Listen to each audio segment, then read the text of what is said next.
Hello guys, कैसे हैं आप लोग। उम्मीद करती हूँ आप लोग काफ़ी मस्त होंगे। तो आप लोगों की तैयारी काफ़ी अच्छा चल रहा होगा। तो आप लोगों को पता होगा कि बिहार बिजली विभाग का जो एग्ज़ाम होने वाला है उसका एग्ज़ाम डेट आ चुका है। वो भी किसका, कारपेंटर्स क्लर्क और स्टोर कीपर का। ठीक है, ये दोनों मतलब पोस्ट का एग्ज़ाम डेट आ चुका है कि आप लोग का एग्ज़ाम 20 तारीख से शुरू हो जाएगा। तो आप लोगों के पास मुश्किल से 10 दिन टाइम है। 10 दिन नहीं है भाई, 9 दिन है।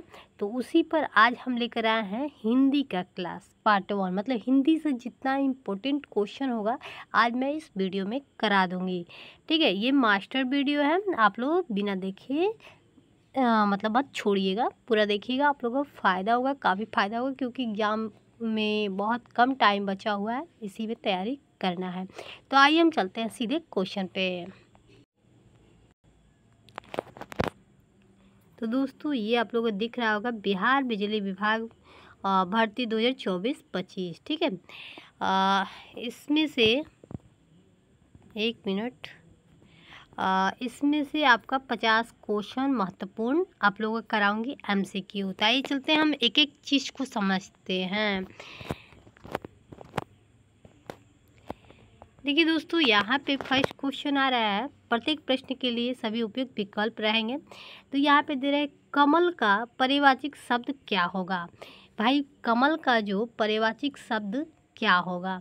तो यहाँ पे जो है इसका आंसर दे रहा है घ। मतलब जलज भी होगा, नीरज भी होगा, पंकज भी होगा। ठीक है, तो कमल का पारिभाषिक जलज, नीरज, पंकज तीनों होगा। ओके, चलते हैं नेक्स्ट क्वेश्चन पे। अब अरे नेक्स्ट क्वेश्चन, अंधे की लाठी मुहावरे का अर्थ क्या होगा। मतलब अंधे को सहारा देना, एकमात्र सहारा, कमजोर होना, दिखाई न देना। मतलब इसका आंसर क्या होगा, अंधे का लाठी। तो एकमात्र सहारा, एकमात्र सहारा मतलब बोलता है लो ना कहावत में कि अंधे की लाठी, मतलब अंधे की लाठी मतलब एक ही मात्र सहारा है। ओके, चलते हैं नेक्स्ट क्वेश्चन पे। देखिए बहुत महत्वपूर्ण है, VVI क्वेश्चन है भाई, तो दिमाग में बैठा लीजिएगा, इसी से रिलेटेड आएगा। ओके, विद्यालय का संधि विच्छेद क्या है। तो देखिए यहाँ पे दिए विद्या जुड़ आलय, विद्या जुड़ लय, विद्या जुड़ आलय, विद्या प्लस आलय, उसके बाद आ रहा है विद्या जुड़ लय। तो इसका आंसर क्या हो जाएगा, इसका आंसर क्या हो जाएगा, तो ये हो जाएगा विद्या जुड़ आलय। याद रखिएगा। ठीक है, ये क्वेश्चन पूछ देगा कि संधि विच्छेद, मतलब कोई भी चीज़ दे देगा, पूछेगा कि इसका संधि विच्छेद कीजिए। ठीक है, तो आप लोगों को सोच समझ के आंसर देना है। अब यहाँ पे आ रहा है कि वह धीरे धीरे चलता है। इस वाक्य में धीरे धीरे क्या है, मतलब धीरे धीरे क्या है, संज्ञा है, सर्वनाम है, विशेषण है, क्रिया विशेषण। अब आप लोग को मैं संज्ञा, सर्वनाम, विशेषण नहीं पढ़ाऊंगी, क्योंकि काफ़ी टाइम लगेगा एक एक चीज़ को समझाने में।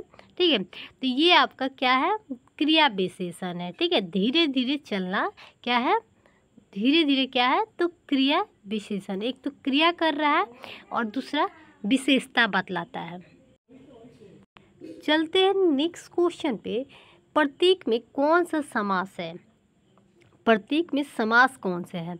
इसमें पूछ रहा है समास, भाई पूछ देगा, ये क्वेश्चन पक्का है, VVI है। तो द वन द्रव समास, द भृगु समास, अवयवी भाव समास, तत्पुरुष समास। तो इसका आंसर क्या हो जाएगा, तो ये हो जाएगा आपका अवयवी भाव समास। ठीक है, ओके, चलते हैं नेक्स्ट क्वेश्चन पे। अब आपके सामने आ रहा है आँख खोलना। आँख खोलना का अर्थ लोग बोलते हैं ना कि काफ़ी दिन बाद जो नहीं पढ़ता लिखता है और बाद में जब उसे कुछ 12 घंटा 14 घंटा काम करना पड़ता है, तो क्या होता है, लोग कहते हैं तब पछताता है, या कुछ दिन बाद सोचता है कि मैं फिर से पढ़ूं, तो लोग कहते हैं कि इसका आँख खुल गया है। मतलब मजदूरी 8 घंटा काम जब करता है, उसे लगता है यार बहुत मेहनत करना पड़ा है काम करने के लिए, चलो फिर से पढ़ाई करते हैं। तो क्या कहते हैं, आँख खुलना, मतलब फिर से मतलब अपनी जगह पे आ जाना, मतलब सही पता चल जाए कि हाँ हमें पढ़ना चाहिए, आगे के लिए बहुत फ़ायदे होता है। तो इसका क्या होगा, आँख खुलना मुहावरे का अर्थ क्या होगा, नींद से जगना, होश आना, सच्चाई का ज्ञान देना, बीमार होना। क्या होगा, तो यहाँ पे होश आना, होश आना या सच्चाई का ज्ञान होना। मतलब सच्चाई का ज्ञान नहीं होता है, जब काम करता है मेहनत करना पड़ता है, 12 घंटा 8 घंटा ड्यूटी करना पड़ता है खेतों में या धूप में, तो पता चलता है यार इससे अच्छा तो हम पढ़ लिए होते। तो फिर क्या होता है, अपनी पढ़ाई की तरफ मुड़ आता है और पढ़ना शुरू करता है, तो क्या होता है, होश आना। मतलब इसको होश ठिकाना आ गया है। चलते हैं नेक्स्ट क्वेश्चन पे। अब आ रहा है अकल का दुश्मन। अकल का दुश्मन ये क्या हो जाएगा, अकल का दुश्मन का मुहावरा का अर्थ क्या होगा, बुद्धिमान, मूर्ख, दुश्मन, समझदार। इसका क्या होगा, तो मूर्ख होना। अकल का दुश्मन मतलब मूर्ख होना। ओके, चलते हैं नेक्स्ट क्वेश्चन पे। यहाँ पे दे रहे गंगा का पारिभाषिक शब्द नहीं है। इसमें से पूछ रहा है कि कौन गंगा का पारिभाषिक शब्द नहीं है। भागीरथी, सुरसरी, कालिंदी, दीव, दीव नदी उत्तर। मतलब क्या होगा, तो ये कालिंदी जो है वो गंगा का पारिभाषिक शब्द नहीं है, बाकी भागीरथी, सुरसरी, दीव नदी मतलब तीनों है गंगा का पारिभाषिक शब्द। ओके, चलते हैं हम नेक्स्ट क्वेश्चन पे। अब अरे नाक का बाल होना। नाक का बाल होना मतलब मुहावरे का अर्थ क्या होगा, मतलब नाक में बाल उगना, अत्यधिक प्रिय होना, घमंडी होना, बीमार होना। मतलब अत्यधिक प्रिय होना, नाक का बाल होना। ठीक है, चलते हैं नेक्स्ट क्वेश्चन पे।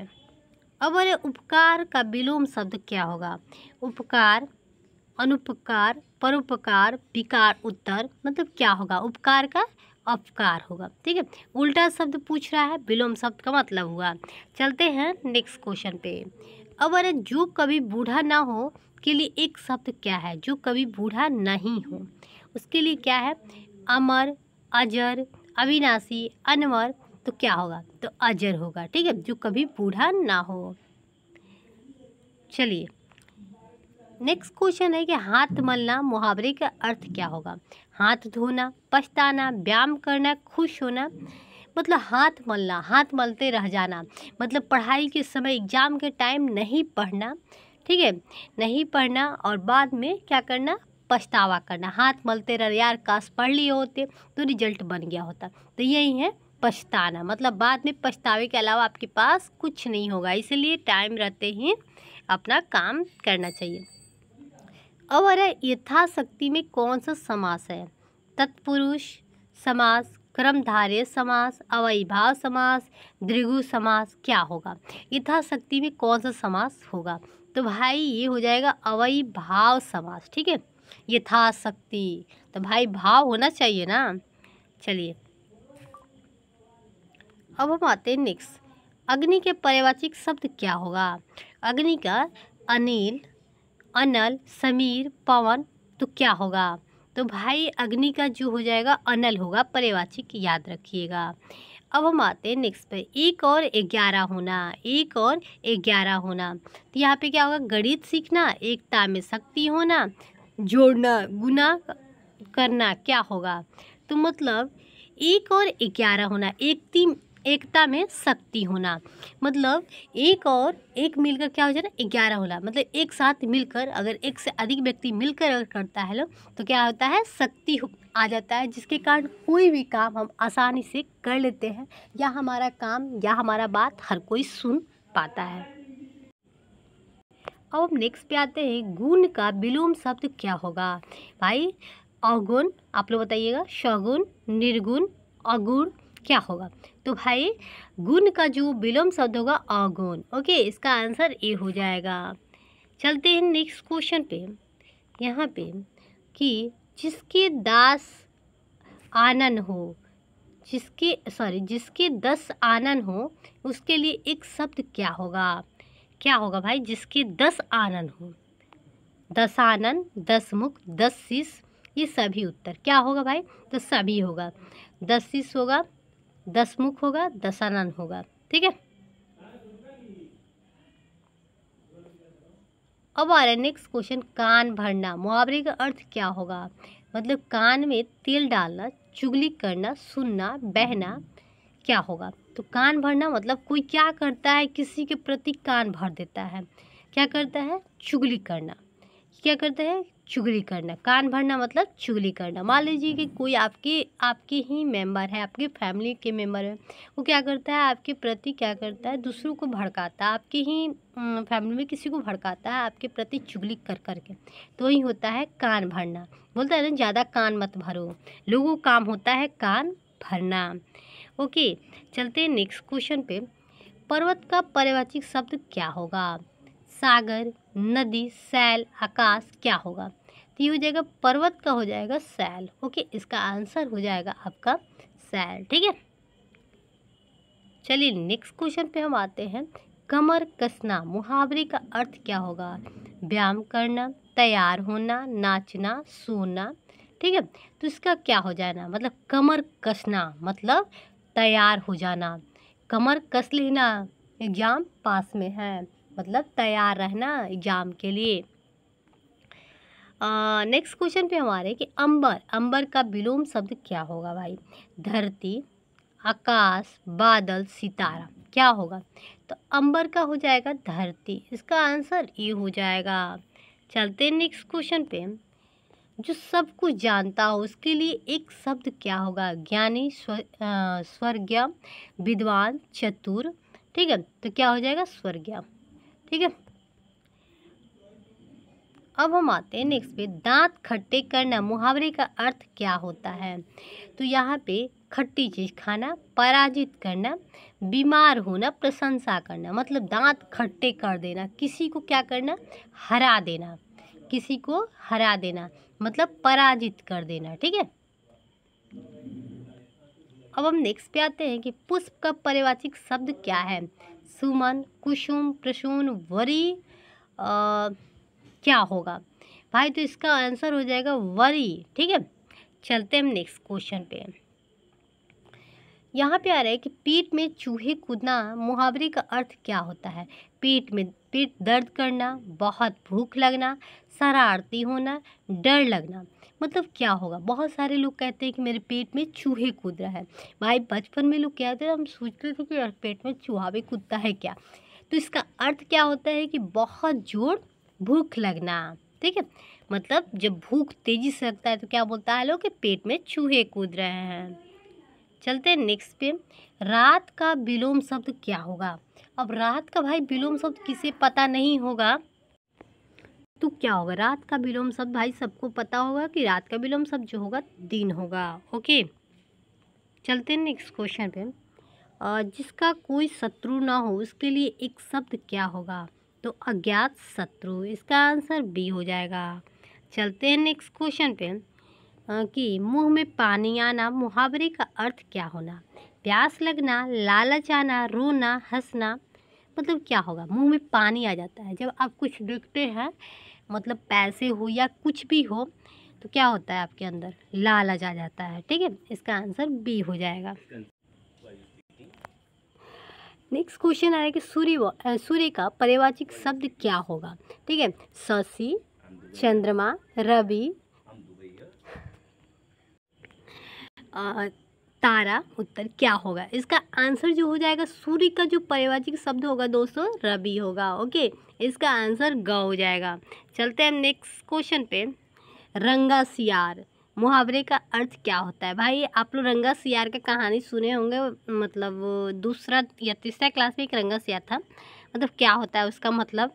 तो रंगीन सियार हैं, धोखेबाज, ईमानदार, बहादुर, क्या होगा? तो भाई रंगा सियार का मतलब होता है धोखेबाज। रंग अपना पल पल में बदलना, मतलब अभी आपके साथ है, अभी कुछ और कर रहा है, बाद में कुछ और, मतलब धोखा देना। ओके, धोखाबाज निकलना। चलते हैं हम नेक्स्ट क्वेश्चन पे। अब आ रहा है आकाश का विलोम शब्द क्या होगा? पाताल, धरती, बादल, तारे, क्या होगा भाई? क्या होगा? तो यहाँ पे धरती हो जाएगा, आकाश का धरती। ठीक है, अब नेक्स्ट पे आते हैं। जो देखने योग्य हो उसके लिए एक शब्द है, दर्शनीय, सुंदर, रमणीय, आकर्षक, क्या होगा? तो ये हो जाएगा आपका दर्शनीय, इसका आंसर ये हो जाएगा। अब हम नेक्स्ट पे आते हैं कि लोहे के चने चबाने का मुहावरे का अर्थ क्या होगा? लोहे का चने चबाना, लोग कहते हैं ना कि कोई काम के लिए बहुत कठिन होता है तो कहते हैं लोहे का चने चबाना। ठीक है, तो यहाँ पे दिए रहा है कि लोहे का चने चबाना, बहुत कठिन कार्य करना, आसान कार्य करना, बीमार होना, मतलब बहुत कठिन कार्य करना, बहुत कठिनाई होते हैं, मतलब लोहा का चने चबाने का मतलब बहुत मेहनत करना। चलते हैं नेक्स्ट क्वेश्चन पे। अब अरे फूल का पारिभाषिक शब्द क्या होगा? पत्ता, डाली, सुमन, जड़, उत्तर। ठीक है, तो फूल का पारिभाषिक जो होगा सुमन होगा। ओके, चलते हैं हम नेक्स्ट क्वेश्चन पे। सिर आकाश पे रखना, मुहावरे का अर्थ क्या होगा? आंखों पर सिर रखना, संघर्ष स्वीकार करना, विरोध करना, गुस्सा करना, मतलब ये क्या हो गया? सहर्ष स्वीकार करना, मतलब क्या होता है? मतलब खुशी के साथ किसी चीज़ को क्या करना? स्वीकार करना। ठीक है, चलते हैं हम नेक्स्ट क्वेश्चन पे कि सत्य का विलोम शब्द क्या होगा? तो सत्य का विलोम शब्द असत्य, झूठ, मिथ्या, ये सभी होगा। ओके, चलते हैं नेक्स्ट क्वेश्चन पे। जिसका कोई आकार ना हो उसके लिए एक शब्द बताएं, तो क्या हो जाएगा? निराकार हो जाएगा, इसका आंसर बी हो जाएगा। चलते हैं नेक्स्ट क्वेश्चन पे। हवा से बातें करना, मुहावरे का अर्थ क्या होगा?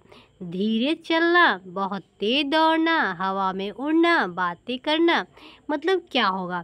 तो बहुत तेज दौड़ना, मतलब जब कोई बाइक चलाता है और पूरी तेज में चलाता है, लोग कहते हैं कि हवा से बातें कर रहा है, कहीं गिर जाएगा तो क्या होगा? मतलब बहुत तेज अपने बाइक या साइकिल या जो भी हो उसे चलाता हो। ठीक है, तो हवा में बातें नहीं करना चाहिए। अब आ रहा है जल का पारिभाषिक शब्द क्या होगा? अग्नि, वायु, नीर, पर्वत, उत्तर। मतलब जल का जो पारिभाषिक शब्द क्या होगा? तो ये हो जाएगा नीर। ओके, इसका आंसर ग हो जाएगा। ठीक है, चलते हैं नेक्स्ट क्वेश्चन पे कि हाथ पांव फूलना, मुहावरे का अर्थ क्या होगा? मतलब व्यायाम करना, डर के मारे घबरा जाना, बीमार होना, खुश होना, मतलब हाथ पांव फूल जाना, इसका मतलब क्या होना? डर के मारे घबरा जाना। हाथ पांव क्या होता है? कभी कभी लोग कहते हैं मेरा हाथ पांव फूलने लगा, क्यों भाई? डर हो जाता है, डर के मारे क्या होता है? घबरा जाते हैं, उनके हाथ पांव फूलने लगता है। अब अरे धर्म का विलोम शब्द क्या होगा? कर्म, अधर्म, पुण्य, न्याय, तो ये हो जाएगा अधर्म, धर्म का अधर्म। ओके, नेक्स्ट पे चलते हैं। जो ईश्वर में विश्वास करता हो उनके लिए एक शब्द, नास्तिक, आस्तिक, भक्त, पुजारी, क्या हो जाएगा? तो आस्तिक। जो भगवान में विश्वास करता है उसे आस्तिक, और जो नहीं करता है उसे क्या कहते हैं? नास्तिक। ठीक है, चलते हैं हम नेक्स्ट क्वेश्चन पे। यहाँ पे आ रहा है ईद का चांद होना, मुहावरे का अर्थ क्या होगा? ईद मनाना, बहुत दिन बाद दिखाई देना, चांद देखना, खुश होना। जब क्या होता है ना कि ईद का, इसका आंसर हो जाएगा बी, मतलब बहुत दिन बाद दिखाई देना। अगर कहीं आप स्कूल है या कॉलेज है या कहीं भी जा रहे हैं तो कोई मिल गया तो यार बोलता है लोग कि यार तुम तो ईद की चांद हो गई हो, तुम अब दिखाई ही नहीं देती हो, काफ़ी दिन बाद दिखाई दी हो, तो यही इसका मतलब हुआ। ओके, इसका आंसर बी हो गया। चलते हैं नेक्स्ट क्वेश्चन पे। अब अरे धरती का पारिभाषिक शब्द क्या होगा? आकाश, पाताल, भूमि, जल, उत्तर। तो ये हो जाएगा आपका भूमि। ठीक है, धरती का पारिभाषिक भूमि होगा। नेक्स्ट पे हम आते हैं। कान का कच्चा होना, मुहावरे का अर्थ क्या होगा? तो यहाँ पे हो जाएगा बहरा होना, सुनी सुनाई बातों पर विश्वास करना, समझदार होना, तेज सुनना, मतलब क्या होगा? कान का कच्चा होना, सुनी सुनाई बातों पर विश्वास करना। इसका मतलब हुआ कि जैसे आपके प्रति किसी ने किसी से कुछ कह दिया, ठीक है, और वो इंसान कहा या नहीं कहा, हालांकि वो दूसरा कोई आपसे आकर कह रहा है कि फलाना आदमी आपका शिकायत कह रहा था, तो क्या होगा? मतलब सुनी सुनाई, मतलब वो कह रहा है कि हम सुने थे कि आपका शिकायत वो कर रहा है, तो वही होता है कान का कच्चा होना, सुनी सुनाई बातों पर विश्वास करना।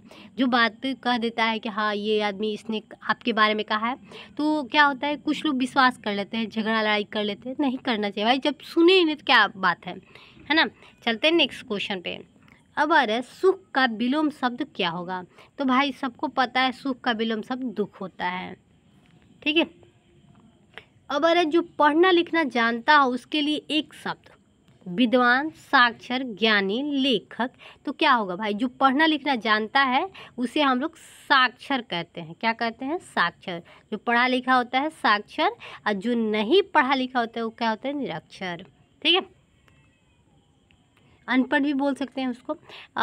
गागर में सागर भरना, मुहावरे का अर्थ क्या होगा?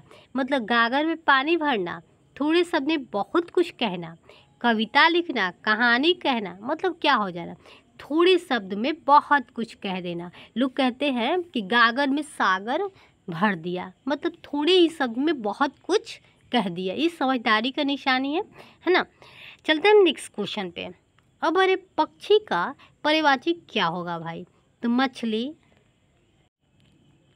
मछली, कमल, खग, बादल। क्या हो जाएगा? तो आपका खग हो जाएगा। ठीक है, अब है दिन दुगुनी रात चौगुनी उन्नति करना। जब लोग क्या करते हैं, जब आप किसी बड़ों को पैर छूते हैं ना, तो मतलब बहुत ज़्यादा वो अच्छे होते हैं, बहुत मतलब ये रहते हैं, ज़्यादा प्यार दुलार देते हैं। तो क्या कहते हैं? दिन दूनी रात चौगुनी उन्नति करना, मतलब धीरे धीरे उन्नति करना। क्या होगा? बहुत तेज़ी से उन्नति करना, काम न करना, बीमार होना। इसका मतलब क्या हुआ? बहुत तेज़ी से उन्नति करना, मतलब बहुत तेज़ी से आगे बढ़ना। ठीक है, लोग आशीर्वाद में भी कहते हैं कि दिन दुगुनी रात चौगुनी उन्नति करो, यानी आगे बढ़ो। ठीक है, इसका आंसर बी हो जाएगा। तो दोस्तों यहीं पे आज हमारा क्लास समाप्त होता है। फिर हम मिलते हैं नेक्स्ट वीडियो में। तब तक के लिए बाय।